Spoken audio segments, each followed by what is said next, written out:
Assalamualaikum warahmatullahi wabarakatuh. My name is Annisa from class 1C from group 4. Here I will present about passive voice. Use of active and passive voice in English. In the English sentence structure, the activity or action of the subject of a sentence in relation to an object can be expressed in two ways.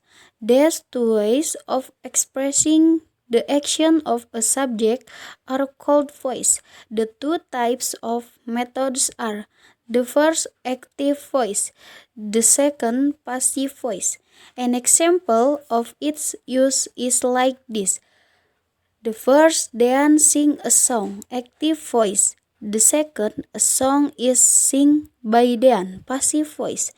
We can see that the sentence structure for the active voice and the passive voice is different. Meanwhile, the meaning of the sentence, whether expressed with the active voice or the passive voice, remains the same. Difference between active voice and passive voice. The main purpose or idea of a sentence, whether in the form of active voice or passive voice, does not change, but the structure is different. We know that sentences usually consist of a subject, a verb, and an object. The subject is the party who do something to the object of the sentence. From the example of the active voice above, Dan is the subject in the sentence that does something. On the object song of the same sentence.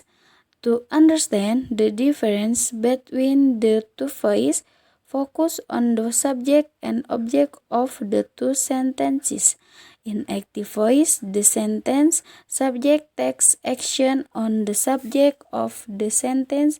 In passive voice, something is done to the object by the subject. The meaning remains the same in the second sound, but the word order, subject and object change. Subject and object placement in active voice will be swapped if changed to passive voice. To better understand this difference, consider the example below. Active voice. I wash the dishes. He bought a smartphone. Passive voice. The dishes are being washed by me. A smartphone was bought by him.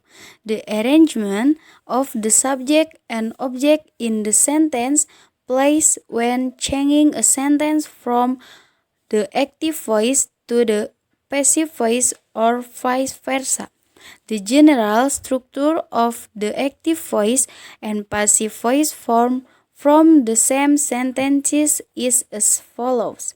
Active voice, subject plus verb plus object. Passive voice, object plus verb plus subject.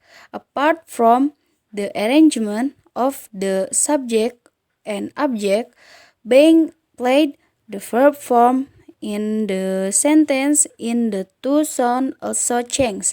In the example of the sentence above, you can see the change in the main verb was buying, as well as the auxiliary verb are was of the two sound forms above.